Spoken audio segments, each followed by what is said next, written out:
2020년 4월 21일 화요일 은샘 1010 합심 기도의 말씀은 말라기 1장 6절에서 14절까지의 말씀입니다. 아들은 아버지를 공경하고 종은 제 주인을 두려워하는 법인데 내가 너희의 아버지라고 해서 너희가 나를 공경하기라도 하였느냐? 내가 너희 주인이라고 해서 너희가 나를 두려워하기라도 하였느냐?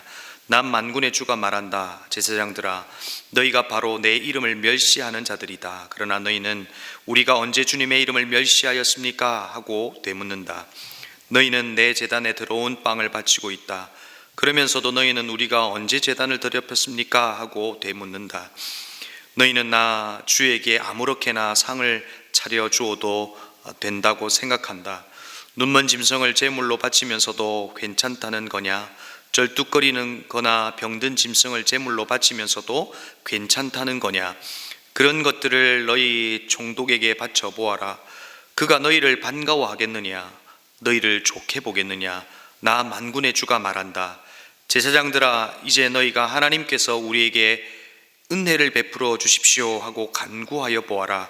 이것이 너희가 의뢰하는 일이지만 하나님이 너희를 좋게 보시겠느냐? 나 만군의 주가 말한다.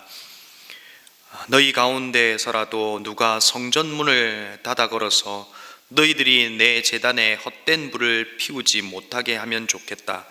나는 너희들이 싫다. 나 만군의 주가 말한다. 너희가 바치는 제물도 이제 나는 받지 않겠다. 해가 뜨는 곳으로부터 해가 지는 곳까지 내 이름이 이방 민족들 가운데서 높임을 받을 것이다. 곳곳마다 사람들이 내 이름을 분향하며 깨끗한 제물로 바칠 것이다. 내 이름이 이방 민족들 가운데서 높임을 받을 것이기 때문이다. 나 만군의 주가 말한다. 그런데 너희는 주님께 차려드리는 상쯤은 더러워져도 괜찮아 하면서 너희들은 싫어하는 음식을 제물이라고 그 위에 바치니 너희는 지금 내 이름을 더럽히고 있다. 너희는 또 이 얼마나 실증나는 일인가 하고 말하며 제물을 멸시한다. 나 만군의 주가 말한다. 너희가 훔쳤거나 절뚝거리거나 병든 짐승 제물이라고 가지고 오니 내가 그것을 너희에게 달갑게 받겠느냐? 나 주가 말한다. 자기 짐승 떼 가운데 좋은 수컷이 있어서 그것을 바치기로 맹세하고서도 흠 있는 것으로 바치며 속이는 자는 저주를 받을 것이다. 나 큰 임금이다. 나 만군의 주가 말한다. 이방 민족들까지도 내 이름을 두려워한다. 2월 24일부터 시작된 1010 합심 기도가 거의 2달째 되어가고 있습니다. 처음 시작할 때는 코로나19로 멈춰진 이 시간이 금방 끝날 거라고 생각했습니다. 하지만 우리의 생각보다 더 길어지고 있습니다. 말씀에 대한 사모함, 예배에 대한 간절함, 이 시간을 보내는 절실함도 조금씩 변해가고 있는 것을 보게 됩니다. 하지만 우리가 보내는 이 멈춰진 시간이 우리에게 낭비의 시간이 되지 말아야 합니다. 저는 개인적으로 코로나19의 이 시간은 하나님께서 우리를 향한 경고인 동시에 배려의 시간이라고 생각합니다. 학개요 말라기를 묵상하면서 다시 우리의 삶을 말씀 앞에서 비춰볼 수 있기를 소망합니다. 먼저 여러분에게 질문으로 오늘 말씀을 시작하려고 합니다. 여러분은 어느 때에 하나님께서 나를 사랑하신다고 생각하십니까? 내 삶에 역전이 일어날 때, 성공적인 삶이 이어질 때, 내가 바라고 원했던 것을 성취할 때, 기도하는 대로 이루어질 때, 그때 여러분은 하나님의 사랑을 느끼십니까? 우리는 각자 사랑의 대상으로부터 사랑을 느끼는 것이 다양합니다. 언젠가 한 집사님께서 아내에게 사랑을 느낄 때 아침밥을 해줄 때라고 하는 이야기를 들었습니다. 그 이유가 부모님께서 장사를 하셔서 따뜻한 아침밥을 차려주신 적이 거의 없었다는 겁니다.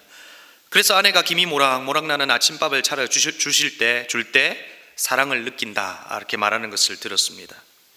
여러분, 오늘 우리가 말라기를 묵상하고 있습니다. 말라기는 6개의 논쟁으로 구성되어 있는데 첫 번째 논쟁이 여러분 무엇입니까?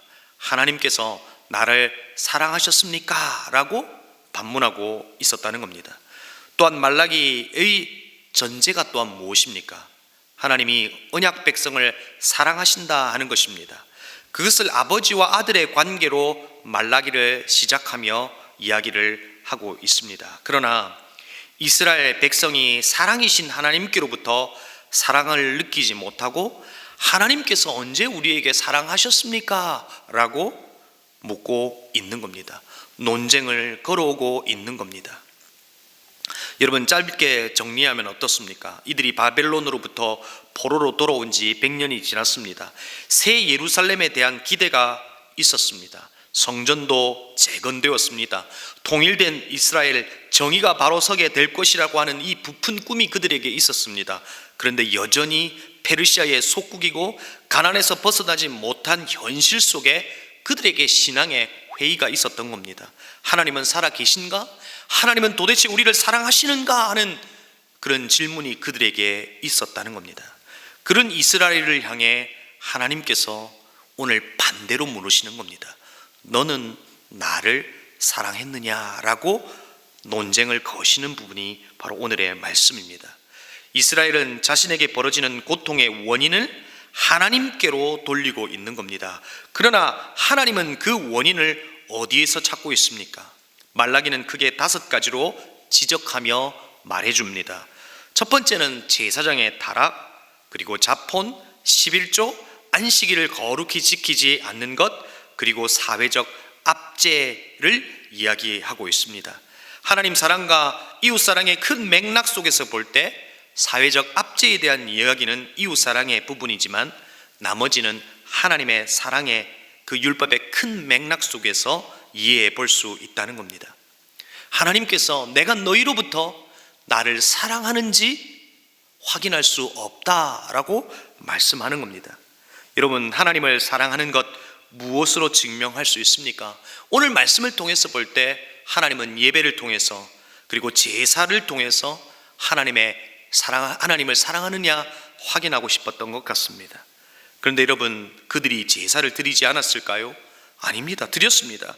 그러나 하나님은 반복적으로 여호와의 식탁을 경멸히 여겼다라고 우리 개역개정 성경에서는 이야기하고 있습니다. 13절에서는 훔친 물건과 봉헌물과 저는 것, 병든 것을 가져왔다라고 이야기합니다. 여러분, 이스라엘 백성들은 하나님 앞에 예배를 드렸다라고 말하고 있지만 하나님은 무엇을 지적합니까? 바로 태도를 지적합니다. 제사라고 하는 율법이 아닌 그들의 중심 속에서 하나님을 사랑하고 순종의 태도를 가지고 제사하고 있느냐, 바로 그것을 지적하고 있는 겁니다. 이것에 대하여 하나님은 반복적으로 말씀하시는 것이 무엇입니까? 6절의 숨은 의미 속에, 그리고 12절의 표현 속에 내 이름을 더럽혔다라고 기록하고 있습니다. 이 지적의 이스라엘은 무엇이라고 말합니까? 우리가 언제 주님의 이름을 멸시했습니까? 라고 반문하고 있는 겁니다. 하나님은 온전히 하나님 앞에 예배를 드리지 못하는 그것에 대하여 내 이름이 멸시받고 있다고 생각하신 것입니다. 사랑하는 성도 여러분, 오늘 이 지적 앞에 우리를 돌아보아야 합니다. 하나님께서 오늘 우리의 이 예배를 지적하고 있는지 모릅니다. 코로나19를 겪으면서 우리는 이 예배당에 모여서 예배할 수 없습니다. 우리 모두는 지금 모니터 화면 속에 화면을 바라보며 예배를 드리고 있습니다. 어떤 면에서는 모두가 공평해진 것 같습니다. 작은 시골 교회나 수만 명이 모이는 교회나 화면의 크기의 차이 말고는 이제 없는 것 같습니다. 그러나 우리는 말라기를 묵상하면서 그리고 코로나19를 겪으면서 오늘 우리가 가지고 있는 이 착각에서 벗어나야 할 것이 있습니다. 첫 번째가 예배를 받으셨다라고 당연하게 생각하는 바로 그 착각에서 벗어나야 합니다. 하나님은 어떤 예배를 받으십니까? 로마서 12장 1절에서 너희 몸을 하나님이 기뻐하시는 거룩한 산제물로 드리라, 이는 너희가 드릴 영적 예배니라 라고 말씀하십니다. 하나님께서 받으시는 것은 기뻐하시는 거룩한 그리고 살아있는 것을 받으신다는 것입니다. 그냥 주님 앞에 나와 내가 제사를 드렸다, 예배를 드렸다, 예배의 시간을 맞추어 드렸다라고 하는 것이 우리가 하나님 앞에 하나님이 받으시는 예배였다라고 하는 그 착각에서 벗어나야 된다는 겁니다. 그래서 우리의 예배의 모습을 돌아보아야 한다는 것입니다. 죄에 대한 처절한 자백이 있어야 합니다. 우리가 하나님이 받으시는 합당한 산 제물이 되어야 합니다. 그러기에 우리는 날마다 주의 은혜를 구하며 십자가로 나아가야 합니다.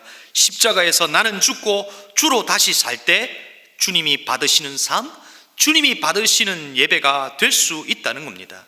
우리의 예배를 주님께서 기뻐 받으신다는 것입니다. 또한 말라기를 통해서 우리가 벗겨내야 될 착각이 무엇입니까? 화려한 예배 속에 있는 나, 교회의 규모만큼, 그리고 세상에 지지받고 인정받고 있는 그 교회의 크기만큼, 그리고 그 속에서 드리고 있는 내 존재가 그만큼의 크기, 그만큼의 지지, 그만큼이 아니라고 하는 사실을, 그 착각에서 벗어나야 한다는 것입니다. 기독교적 문화 속에서 마치 믿고 있는 것처럼 살아가고 있는 나를 원색적인 복음 앞에서 돌아보아야 합니다. 나의 죄를 주님의 말씀 앞에서 돌이켜야 한다는 겁니다. 이스라엘은 이와 같은 문화 속에서 살았습니다. 늘 예배를 드린다고 생각했고 하나님께서 택하신 백성에게 부흥을 주시고 축복을 주신다고 생각했습니다. 자신의 태도를 성찰하지 않은 상태에서 늘 그들은 하나님 앞에 예배를 드린다고 생각했던 겁니다. 그러나 오늘 말라기를 통해서 지적하는 예배의 잘못된 부분은 무엇이었습니까? 그들의 예배는 하나님 중심의 예배가 아니라 사람 중심의 예배로 바뀌어져 버렸습니다. 하나님을 만족하는 예배가 아니라 사람에게 만족을 주는 예배, 제사가 되어져 버린 것입니다. 여러분, 우리에게도 이 모습이 없는지 살펴보아야 합니다. 또한 그들에게 사라져버린 것이 무엇입니까? 감사가 사라져버렸습니다. 저는 감사의 반대말을 종종 형식적인, 습관적인 것으로 이야기합니다. 우리의 예배가 형식적으로, 습관적으로 바뀌어버리면 어떤 일이 벌어집니까? 그 예배에 대한 감격, 그 예배에 대한 감사가 사라져버리는 겁니다. 여러분, 오늘 이스라엘 백성들이 하나님 앞에 드리는 이 제사 속에 그 감사가 사라져버리고 형식과 습관만 남아 있었던 겁니다. 시편 50편 23절에 무엇이라고 고백합니까? 감사로 제사를 드리는 자가 나를 영화롭게 하나니 그의 행위를 옳게 하는 자에게 내가 하나님의 구원을 보이리라. 사랑하는 성도 여러분, 다시 예수님께서 우리에게 베풀어 주신 은혜를 기억하십시다. 예수 십자가의 사랑을 기억하십시다. 휘장을 찢으시고 예수의 이름으로 하나님께로 나아가게 하신 하나님의 은혜를 기억하십시다. 우리의 모든 삶과 예배가 감사로 바뀔 수 있을 겁니다. 화면 앞에 드리는 예배가 초라해 보일지라도 예수의 이름으로 하나님에게로 나아갈 수 있다고 하는 그 은혜가 우리에게 있음을 기억할 때 우리는 그 예배의 감사와 감격이 회복될 수 있을 거라는 것입니다. 형식적이고 습관적인 예배에서 감사의 예배로 드려지는 우리의 예배가 되기를 주의 이름으로 축복합니다.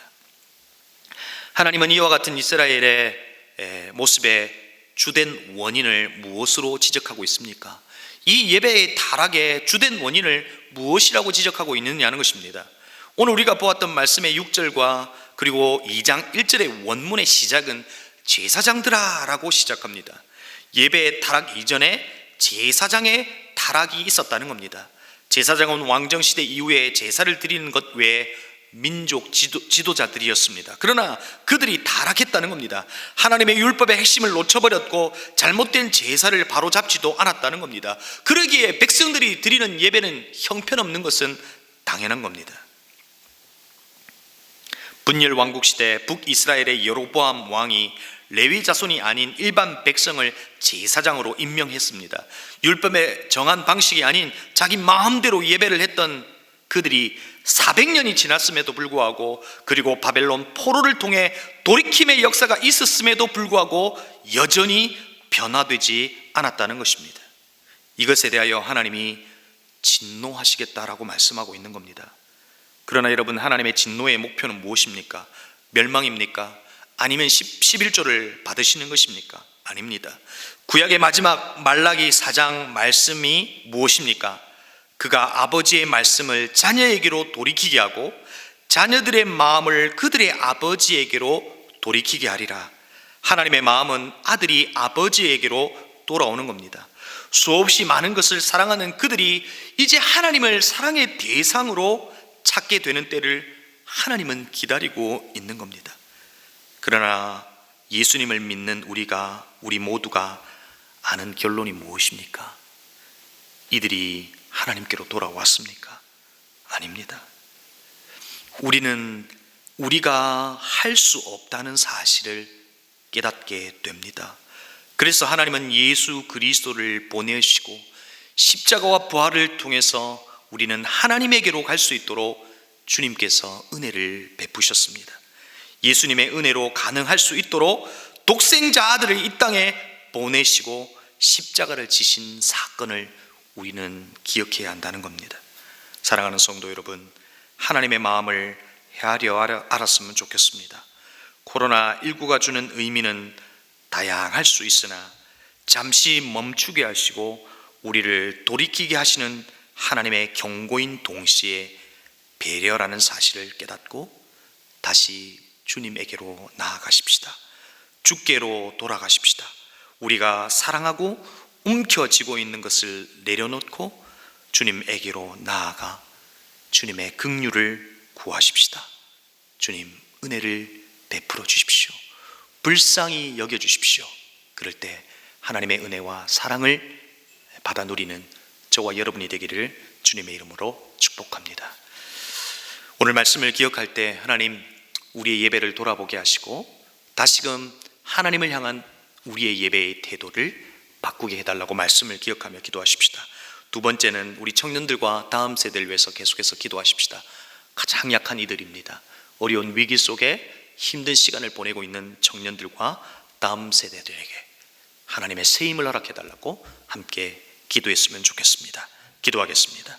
하나님 아버지 감사합니다.